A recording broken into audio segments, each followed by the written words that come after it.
सहर्ष सादर करीत आहोत शिवचरित्रातील महत्वाचा प्रसंग।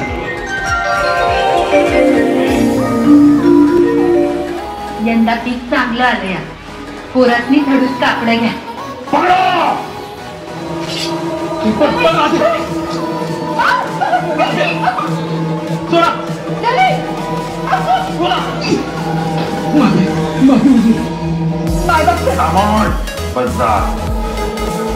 बादशाह सलामत को लगाम नहीं दिया और खुद कर अनाज घर ले जा रहे हो। माफी माफी हुजूर। बांध दो इस चादर को ताकि ये बीच में ना आए।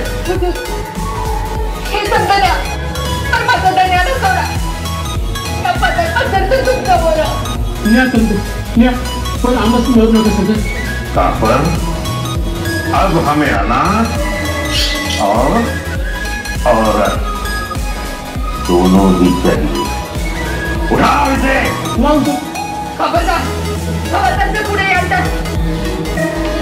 नवरा पाहिजे ना, पाहिजे ना।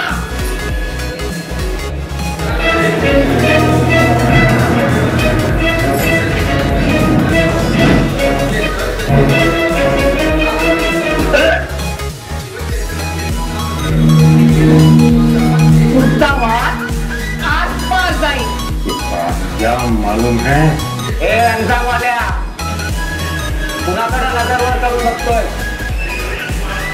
मुद्रा काय जिजाऊ राणी साहेबांच्या सुनबाई आहेत या ताईबाई राणी साहेब। या अल्लाह,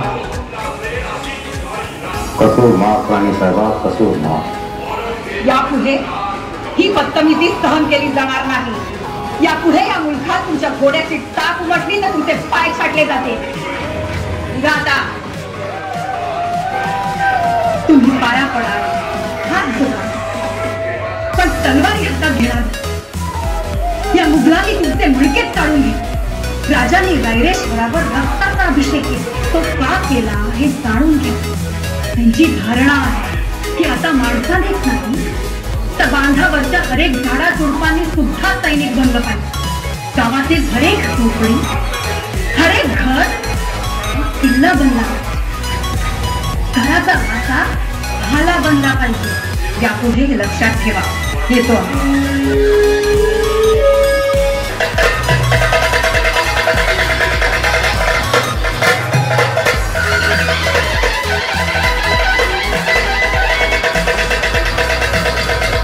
काय हो पाहिजे आता आज राणी परमुळीचा तलवार उपसली, 4 हशमांवर धावून गेलं आणि तेही असं दिवसात असताना। पुतळाबाई ऐकून तर घ्या, काय झालं कसं झालं आम्हाला काहीच कळलं नाही। आता काय सफाई द्यायची असेल ती आऊ साहेबांना असेल।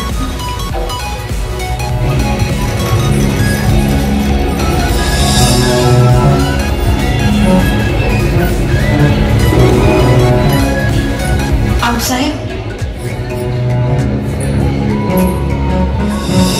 पुढे पुढे वाकू नका। तसही आऊ साहेब आज खफा आहे तुमच्यावर। त्यांना तुमचा मुद्रा नकोच होता। आपण परमुलखात आहोत, कसलंच भान नाही ठेवलं ताई साहेब। आऊ साहेबांना किती काळजी लागली होती आणि आम्हालाही। पण आऊ साहेब, आम्ही खरं सांगतो, आई जगदंबेची शपथ घेऊ, आम्हाला अजूनही कळत नाही काय झालं कसं झालं ते। एवढंच नाही तर हशमांना हातपाय तोडायची धमकी देखील दिली तुम्ही। हो, धमकी दिली आम्ही, पण पुन्हा तेच, ते आम्ही नाही बोललो। तुमच्या पोटातलं बाळ बोल, तुम्ही नाही बोलला। बाळ बोललं? पोटातलं? सोया, हे डोहाळे आम्हालाही शुभाच्या वेळी असेच डोहाळे लागले होते, पण यांचे डोहाळे जरा जास्तच कडक आहे। म्हणजे आम्हाला तलवार चलावीशी वाटायची, यांनी तर गनिमांवरती वार केला। साजेसेच वागला। लेकी सुनांवर अन्याय होत असताना तुमची तलवार बाहेर पडली याचा गर्व वाटतो आम्हाला। आम्हाला वाटलं तुम्ही खरंच कपाळ झालात। हरपलो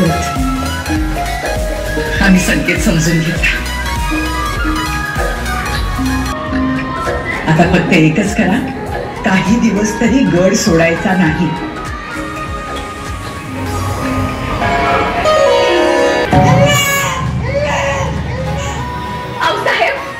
युवराज आले जन्माला. आई जगदंबे, मला बत्ती द्या, सगळे चौघडे वाजवा. एक बात पूछनी है तुमसे. हाँ पूछिए. आप वजीर आलम है. हे हिंदूंवर केलेली जिझिया कराची सक्ती गरजेची आहे. खुदावंत बादशाहांचा फैसला है, सही होगा. फिर भी वजीर आलम, जिझिया कराची सक्ती म्हणजे बगावतीचा दर. निर्बक्ष, यही बात तो मुझे भी सता रही है. वजीर आला, आप ये क्या कह रहे हैं? ये लगान तो अपना हक है, हक. मोगल फौजांना मोहिमेसाठी लागणारी रक्कम शाही खजान्यात नाही, म्हणून हा लगान आपल्याला वसूल करायचा है. ठीक है, लेकिन और जो हिंदू हमारे रियासत में है और महफूज है, उनकी तरफ से हम इस्लाम के कानून हा लगान घेता हूं. ठीक है. फिर भी यह लगान रियासत हम सब बंदे इस्लामच्या सेवेसाठी आणि मोहम्मद पैगंबराने दाखवलेल्या मार्गावर चालण्यासाठी आहोत. इंशाअल्लाह. आणि ज्यांना हा जिझिया जाचक वाटेल त्यांनी इस्लाम मध्ये यावं, म्हणजे कर माफ, सब तकलीफ है दूर. महाराज औरंगजेबानं नखे काढायला सुरुवात केली. त्यानं काशीचे हिंदूंचे आराध्य दैवत काशी विश्वेश्वराचे मंदिर पाडले. काय वय महाराज, तिथं त्यानं मशीद बांधली. महाराज, या औरंगजेब लय पिसाळ्यात करायला लागलाय बघा. अहो, आज काशीचं मंदिर पाडलंय, उद्या सोरतीचं सोमनाथ मंदिर मिळायचं नाही. महाराज, मंदिरात तो पाडत राहणारच, पण आता तर तो हिंदूंवर जिझिया कर लावण्याच्या विचारात आहे. जिझिया कर? होय महाराज, 20 कलमाची या कराची. यात हिंदूंना नवीन मंदिर बांधता येणार नाही. महाराज, एवढंच काय, हिंदूंच्या घरात कोणी वारलं तर त्यांना मोठ्याने रडता येणार नाही. एवढं सोपं नाही ते. आधी असताना औरंगजेबाला या कृत्याचा पश्चाताप करावाच लागेल. आजवर कोणीही शिकवला नसेल असा धडा आम्ही शिकवत्या. औरंगजेबास. जी महाराज. बिहार हिंदूंचं परमपवित्र देवस्थान असलेल्या काशी विश्वेश्वराचे मंदिर पाडून तुम्ही त्यावर मशीद बांधून फार मोठा पराक्रम गाजवला तर तो वृथा आहे. उत्तरेत आपण सत्ताधीश असाल, पण दक्षिणेत आम्ही आहोत. सगळ्या मशिदींची मंदिरे करावयाची म्हटली तर कितीचा वेळ लागणार आहे.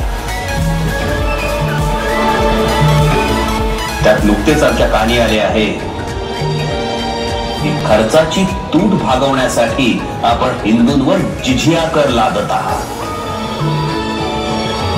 बादशाह सलामत. पवित्र पुराणात परमेश्वराचे वर्णन विश्वाचा स्वामी ऐसे केले आहे, मुसलमानांचा स्वामी ऐसे नाही.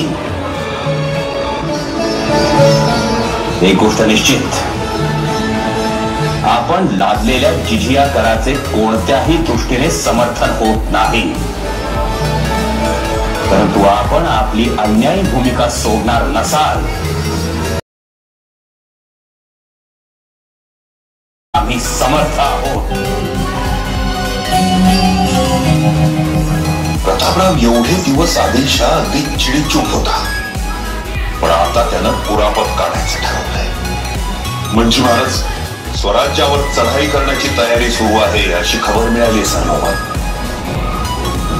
या आदिलशाहला आणि मोगलांना आपलं स्वराज्य म्हणजे अल्लाची गाय वाटते.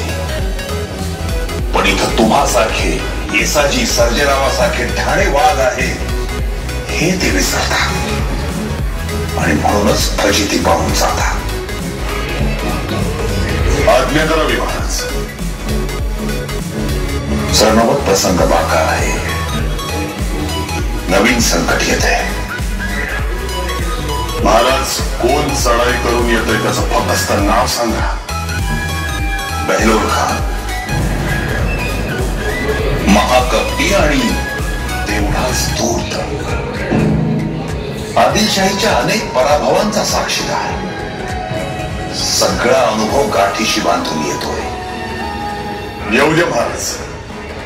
सरनोबत बेहलोर खान पुऱ्या तयारीनिशी येणार. अफाट सैन्य, प्रचंड तोफखाना घेऊन आपलं स्वराज्य उद्ध्वस्त करायला येईल तो. महाराज अहो, असं किती खान आलं किती गेलं. मोठी हिंमत घेऊन आलेलं खान याच मातीत पार हिंमत होऊन मारणारी गेली. सरनोबत तुम्हा सर्वांच्या पराक्रमावर आम्हास पूर्ण भरोसा आहे. प्रतापराव, या बेहलोर खानास रोखायचं आहे ते तुम्ही.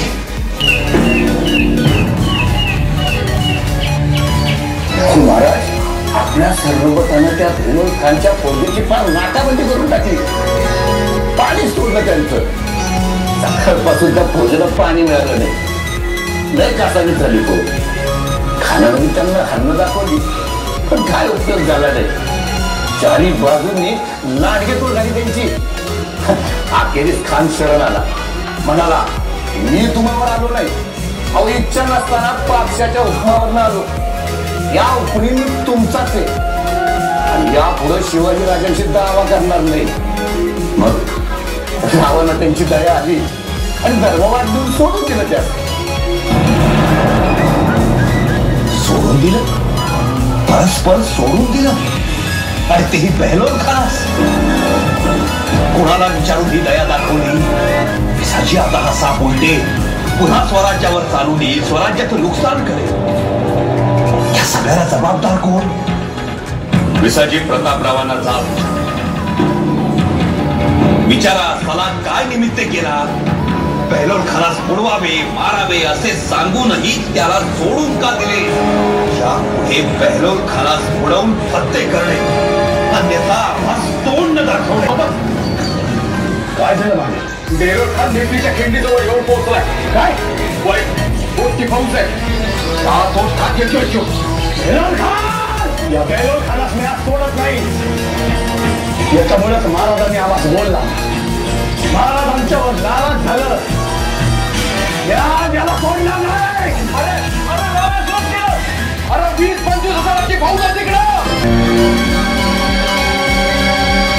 महाराज वंगा बातमी घेऊन आले बघा. आपल्या सरनोबत प्रतापराव पडलं. महाराज प्रतापराव होय महाराज. अवलबाई अर्धकीतच काम केलं बघा त्यांनी. तेव्हा दिवशी त्याची खबर मिळाली. तो बेहलोर खान नाही मोठी फौज घेऊन म्हणे नेत्रीच्या किल्ल्यावर लढतोय. तसं सरनोबत बेभान झालं. त्यांचा विचार थोडाच्या भावनेनं पेटून उठलं. बेहलोर खानास बुडवून हत्या करणं नाही तर तोंड दाखवू नये या विचारानं त्यांच्या मनात थैमान घातलं. अहो राजा, यावेळी त्यांच्या बरोबर 600 हे 7 जण. राजा अवघड 7 जण. ते 7 जण त्या बेहलोर खानाच्या प्रचंड फौजेच्या रोखानं लकलोर केला. खलबली नुसत्या विजेसारख्या चालत होत्या. राजे विजेसारख्या चालत होत्या. सातांनी शर्त केली. अश्वांचे खाव 7 जणांवर कोसळत होते. राजे सरनोबताच्या देहाची तर नुसती चाळत झाली होती. रक्ताच्या चिळकांड्या उडत होता. राजा आता हा फुटलेला बांध कसा चालणार? फार मोठे नुकसान झाले दौलतीचे. काय करून बसला प्रतापराव? महाराज सरनोबतांना आपला शब्द जिवारी पडला. बाकी दुसरं काही येसाजी आहो, पण आमचा सरनोबतांवर राग नव्हताच. राग होता त्या बेहलोर खानावर. सरनोबतांनी इरेला पडून त्या बेहलोर खानाला मारावा म्हणून तसे बोललो होतो आम्ही. पण त्यांचं दुःख होतं. राज्याभिषेक होणार, एवढा मोठा सोहळा होणार, पण आपण नसणार. येसाजी आहो, पण म्हणून एवढं मोठं धाडस करावं? काय करून बसला प्रतापराव? हे काय करून बसला? राज प्रतापरावांच्या बलिदानाचा मावळ्यातली लय राग आला. हंसाजी मोहिते आणि आनंदराव या दोघांनी खानाचा बिमोड केला. आणि लय मोठी लूट केली राजे. पिसाजीबाबच्या प्रतापरावांच्या जाण्यानं पार लुटले गेलो.